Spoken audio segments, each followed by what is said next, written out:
تفسیر ضیاء القرآن جلد 4 23واں پارہ۔ بسم اللہ الرحمن الرحیم۔ سورہ صاد آیت نمبر 27۔ وما خلقنا السماء والأرض وما بينهما باطلا ذلك ظن الذين كفروا فويل للذين كفروا من النار۔ ترجمہ: اور نہیں پیدا کیا ہم نے آسمان اور زمین کو اور جو کچھ ان کے درمیان ہے بے فائدہ، یہ تو کفار کا گمان ہے، پس بربادی ہے کفار کے لیے آگ کے عذاب سے۔ سورہ صاد آیت نمبر 27 کی تفسیر۔ کفار اور ملحد لوگ یہ سمجھتے ہیں کہ زندگی بس یہی دنیوی زندگی ہے، اس میں خوب عیش و عشرت کر لو، خوب مزے اڑاؤ، دولت کماؤ جتنی کما سکتے ہو، حلال و حرام کے چکر میں نہ پڑو۔ یہ تو ملاؤں کی من گھڑت باتیں ہیں، جاہ و منصب حاصل کرنے کے لیے کسی کی حق تلفی ہوتی ہے تو ہونے دو، مکر و فریب کی ضرورت پڑے تو ہرگز نہ گھبراؤ، قیامت کس نے دیکھی ہے؟ ہزارہ سال سے یہ صوفی لوگ قیامت کی دھمکیاں دیتے چلے آ رہے ہیں، ان کی باتوں میں آ کر اپنی زندگی کا لطف برباد نہ کرو۔ اللہ تعالیٰ ان کے اس مغالطے کا رد فرماتے ہیں کہ اگر تمہاری باتیں درست ہوں تو اس کا مطلب یہ ہوا کہ زمین و آسمان کا یہ سارا نظام عبث اور بے مقصد ہے، ایک نیکوکار مومن اور ایک مفسد کے درمیان کوئی فرق نہیں ہے، متقی اور پرہیزگار اور فاسق و فاجر سب یکساں ہیں۔ سن لو، اس کائنات کے خالق ہم ہیں اور ہم نے کوئی چیز بھی عبث اور بے مقصد پیدا نہیں کی، ہم علیم بھی ہیں حکیم بھی، ہمارا کوئی کام حکمت سے خالی نہیں۔ قیامت آئے گی اور ضرور آئے گی، اس روز متقی اور پرہیزگار ہمارے انعامات سے مالا مال ہوں گے اور فاسق و فاجر ذلیل و رسوا ہوں گے، حق کا بول بالا ہوگا اور ہر قسم کی غلط فہمیاں دور ہو جائیں گی۔ سورہ صاد آیت نمبر 28۔ ام نجعل الذین آمنوا وعملوا الصالحات کالمفسدین فی الارض ام نجعل المتقین کالفجار۔ ترجمہ: کیا ہم بنا دیں گے انہیں جو ایمان لائے اور نیک عمل کرتے رہے ان لوگوں کی مانند جو فساد برپا کرتے ہیں زمین میں، یا ہم بنا دیں گے پرہیزگاروں کو فاجروں کی طرح؟ سورہ صاد آیت نمبر 29۔ کتاب انزلناہ الیک مبارک لیدبروا آیاتہ ولیتذکر اولو الالباب۔ ترجمہ: یہ کتاب ہے جو ہم نے اتاری ہے آپ کی طرف، بڑی بابرکت، تاکہ وہ تدبر کریں اس کی آیتوں میں اور تاکہ نصیحت پکڑیں عقل مند۔ سورہ صاد آیت نمبر 30۔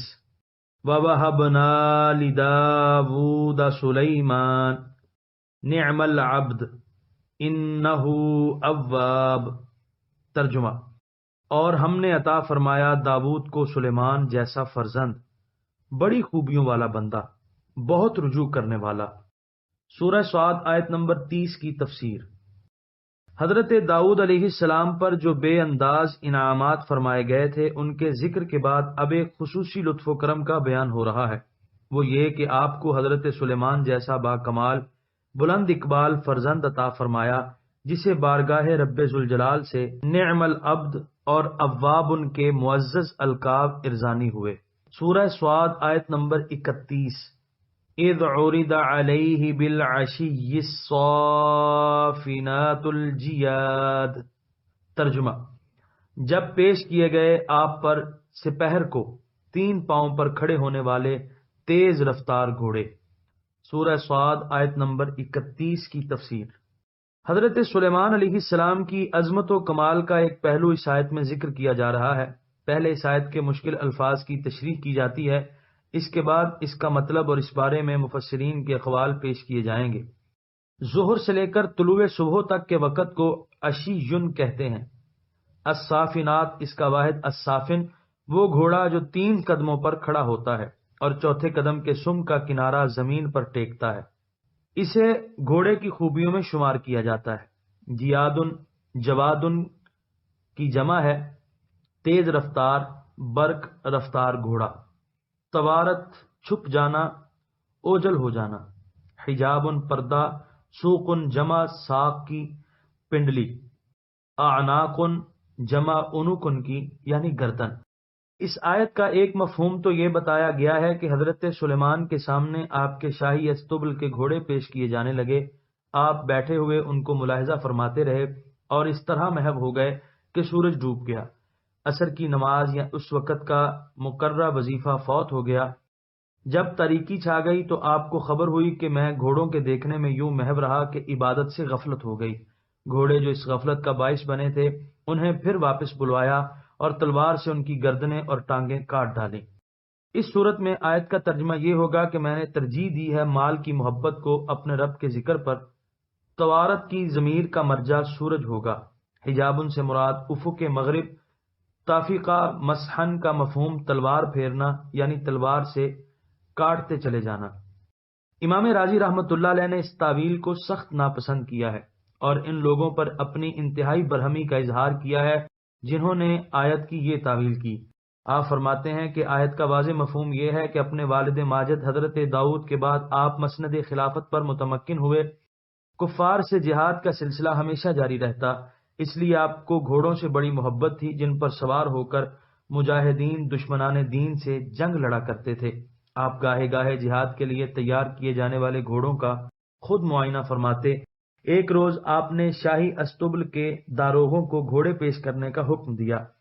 یکے بعد دیگرے گھوڑے آپ کے سامنے سے گزرتے رہے، آپ ان کو صحت مند اور چاق و چوبند دیکھ کر بہت خوش ہوتے اور فرماتے، مجھے ان گھوڑوں سے محض اس لیے محبت اور پیار ہے کہ یہ راہ خدا میں جہاد کرنے کا ذریعہ ہے، ان کی وجہ سے دین کو شوکت حاصل ہوتی ہے۔ میں ان سے اس لیے ہرگز محبت نہیں کرتا کہ یہ خوبصورت ہیں یا بہت قیمتی ہیں، میری ان سے یہ محبت محض رضا الہی کے لیے ہے۔ آپ کے سامنے سے گھوڑوں کے گزرنے کا سلسلہ جاری رہا یہاں تک کہ سب گھوڑے آپ کے ملاحظہ فرمانے کے بعد اپنے تھانوں پر پہنچ گئے۔ آپ نے پھر حکم دیا کہ ان گھوڑوں کو میرے سامنے دوبارہ پیش کرو۔ اب جب گھوڑے پیش ہونے شروع ہوئے تو آپ ہر گھوڑے کی گردن پر بھی پیار سے ہاتھ پھیرتے اور اس کی پنڈلیوں کو بھی ٹٹولتے۔ اس سے گھوڑوں کے ساتھ آپ کی محبت کا اظہار ہوتا ہے۔ نیز کیونکہ گھوڑوں کی بیماریوں کے بھی آپ ماہر تھے، ٹانگیں ٹٹولتے ہوئے یہ بھی خیال رکھتے تھے کہ کسی گھوڑے میں کوئی نقص تو نہیں۔ نیز خلیفہ وقت ہو کر خود یہ کام کرنا آپ کی عظمت اور فرض شناسی پر بھی دلالت کرتا ہے کہ امور جہاں بانی انہوں نے نوکروں کے سپرد ہی نہیں کر دیے تھے بلکہ خود ہر چیز پر توجہ کرتے تھے۔ امام راضی اپنی اس توجیہ کی صحت ثابت کرنے کے لیے فرماتے ہیں، یہاں حضرت سلیمان کا ذکر حضور علیہ الصلاۃ والسلام کو تسلی دینے کے لیے کیا جا رہا ہے۔ اس مقام کا تقاضا یہ ہے کہ یہاں آپ کے فضائل و کمالات کا ذکر کیا جائے تاکہ حضور کو اطمینان حاصل ہو، اور اس واقعے کو یہاں بیان کرنے کا مقصد پورا ہو۔ اگر اس واقعے کو اس طرح بیان کیا جائے کہ آپ ذرا سی بات پر غفلت کا شکار ہو گئے اور فریضہ عبادت کو ترک کر بیٹھے، پھر سینکڑوں اصیل گھوڑوں کو مار ڈالا، تو اس سے وہ مقصد ہی فوت ہو جاتا ہے جس کے لیے یہ قصہ بیان کیا گیا ہے۔ جن لوگوں نے پہلے قول کو ترجیح دی ہے انہوں نے لقد فتنا سلیمان سے استدلال کیا ہے کہ فتنے میں مبتلا کرنے کا یہی مطلب ہے کہ ان سے کوئی فروگزاشت سرزد ہو گئی جس کی وجہ سے وہ آزمائش میں مبتلا کر دیے گئے۔ شیخ اکبر قدس سرہ فرماتے ہیں کہ اس تکلف کی قطعاً ضرورت نہیں، آزمائش اتنی تھی کہ حضرت سلیمان علیہ السلام ان گھوڑوں سے کیوں محبت کرتے ہیں، اللہ تعالیٰ کی رضا کے لیے یا اس لیے کہ گھوڑے بڑے قیمتی اور خوبصورت ہیں؟ آپ نے فرمایا، یعنی میں گھوڑوں سے اس لیے محبت کرتا ہوں کہ ان کے ذریعے سے اللہ تعالیٰ کا ذکر بلند ہوگا، مجاہد ان پر سوار ہو کر آلائے کلمت اللہ کے لیے کفار سے جہاد کریں گے، حق کو غلبہ ہوگا اور حق کا پرچم اونچا لہرائے گا۔ سورہ صاد آیت نمبر 32۔ فقال انی احببت حب الخیر عن ذکر ربی حتی توارت بالحجاب۔ ترجمہ، تو آپ نے کہا مجھے ان گھوڑوں کی محبت پسند آئی ہے اپنے رب کی یاد کے لیے، پھر انہیں چلانے کا حکم دیا یہاں تک کہ چھپ گئے پردے کے پیچھے۔ سورہ صاد آیت نمبر 33۔ ردوها علی فتافق مسحا بالسوق والاعناق۔ ترجمہ، حکم دیا واپس لاؤ انہیں میرے پاس، تو ہاتھ پھیرنے لگے ان کی پنڈلیوں اور گردنوں پر۔ سورہ صاد آیت نمبر 34۔ وَلَقَدْ فَتَنَّا سُلَيْمَانَ وَأَلْقَيْنَا عَلَى كُرْسِيِّهِ جَسَدًا ثُمَّ أَنَابَ۔ ترجمہ، اور ہم نے فتنے میں ڈالا سلیمان علیہ السلام کو اور ڈال دیا ان کے تخت پر ایک بے جان جسم، پھر وہ ہماری طرف متوجہ ہوئے۔ سورہ صاد آیت نمبر 34 کی تفسیر۔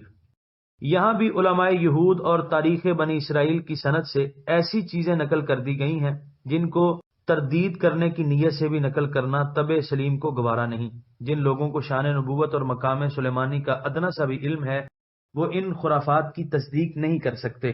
علامہ ابو حیان کہتے ہیں یہ روایت یہودیوں اور زندیقیوں کی وضع کردہ ہے۔ علامہ ابن کثیر، امام رازی، علامہ آلوسی اور دیگر محققین نے شد و مد سے اس کی تکذیب اور تردید کی ہے۔ ان آیات کی توجیہ بیان کرتے ہوئے امام رازی فرماتے ہیں کہ آپ کسی بیماری میں مبتلا ہو گئے، بیماری اتنی شدید اور اس کا عرصہ اتنا طویل تھا کہ آپ کا کڑیل جسم ہڈیوں کا ڈھانچہ بن کر رہ گیا۔ وہ عظیم شاہی تخت جس پر آپ جب بیٹھتے تھے تو آپ کے روب و جلال کی وجہ سے جن و انس پر لرزہ طاری ہو جاتا تھا، اب ذوف اور نقاہت کے باعث جسم بہت لاغر ہو گیا تھا۔ تخت پر جب تشریف رکھتے تو ایسا معلوم ہوتا کہ ایک بے روح اور بے جان جسم ہے جو کسی نے اٹھا کر کرسی پر ڈال دیا ہے۔ آپ نے بارگاہ الہی میں بڑے عز و نیاز سے اپنی صحت کے لیے دعا کی جو قبول ہوئی۔ آپ بالکل صحت یاب ہو گئے اور جہاں بانی کے فرائض پہلے کی طرح بڑی شان و شوکت سے انجام دینے لگے۔ سورہ صاد آیت نمبر 35۔ قال رب اغفر لی وہب لی ملکا لا ينبغی لأحد من بعدی انک انت الوہاب۔ ترجمہ۔ عرض کی میرے رب مجھے معاف فرما دے اور عطا فرما مجھے ایسی حکومت جو کسی کو میسر نہ ہو میرے بعد، بے شک تو ہی بے انداز عطا کرنے والا ہے۔ سورہ صاد آیت نمبر 35 کی تفسیر۔ پہلے مغفرت کے لیے التجا کی، اس کے بعد ملک اور حکومت بخشے جانے کا سوال کیا۔ ہر شخص کا سوال اپنے ظرف کے مطابق ہوا کرتا ہے، نیز جس سے سوال کر رہا ہے اس کی قدرت اور اختیار اور جود و عطا کو بھی پیش نظر رکھا جاتا ہے۔ یہاں مانگنے والے حضرت سلیمان ہیں اور جس سے مانگ رہے ہیں وہ رب العالمین ہے۔ وہ اکرم الاکرمین ہے، اس سے بڑا صاحب قدرت و اختیار بھی کوئی نہیں اور اس جیسا سخی اور کریم بھی کوئی نہیں۔ حضرت علامہ پانی پتی فرماتے ہیں کہ اس سے کوئی شخص یہ نہ سمجھے کہ حضرت سلیمان کا مرتبہ حضور صلی اللہ علیہ وآلہ وسلم سے بڑا ہے۔ حضور نے اپنی مرضی سے بادشاہ نبی بننے کے بجائے نبی عبد بننا پسند فرمایا، یعنی حضور کریم کا حکم ہر جن و انس پر نافذ ہے۔ صاحب قصیدہ بردہ کہتے ہیں کہ جاءت لدعوته الاشجار ساجدۃ تمشی الیہ علی ساق بلا قدمی، کہ حضور جب درختوں کو اشارہ کرتے ہیں تو وہ سجدہ کرتے ہوئے قدموں کے بغیر اپنے تنے کے سہارے خدمت اقدس میں حاضر ہوتے ہیں، اور یہی حال خلفائے راشدین کا تھا جنہوں نے خلافت اور فقر دونوں کو جمع کیا اور تمام فضائل کے جامع بنے۔ صاحب روح البیان نے یہاں بڑی پیاری ربائی لکھی، یعنی تو جس کو چاہتا ہے جتنا چاہتا ہے عطا فرماتا ہے، تیرے دستے سخا کو کوئی روکنے والا نہیں۔ جو ذات پاک بخشش اور سخاوت میں وہاب کی صفت سے موصوف ہو، وہ اپنے محبوب بندوں کے دامن طلب کو جن لازوال نعمتوں سے بھرتا ہے اس کا کون اندازہ کر سکتا ہے۔ سورہ صاد آیت نمبر 36۔ فَسَخَّرْنَا لَهُ الرِّيحَ تَجْرِي بِأَمْرِهِ رُخَاءً حَيْثُ أَصَابَ۔ ترجمہ۔ پس ہم نے ہوا کو آپ کا فرما بردار بنا دیا، چلتی تھی آپ کے حسب حکم آرام سے جدھر آپ چاہتے۔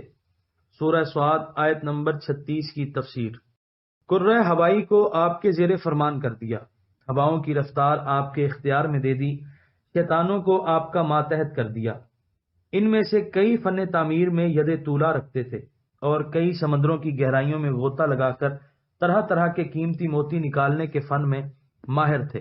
ان میں سے ہر ایک کو آپ کے حکم کی زنجیروں میں جکڑ دیا، آپ کے اذن کے بغیر نہ وہ کہیں جا سکتے اور نہ کچھ کر سکتے۔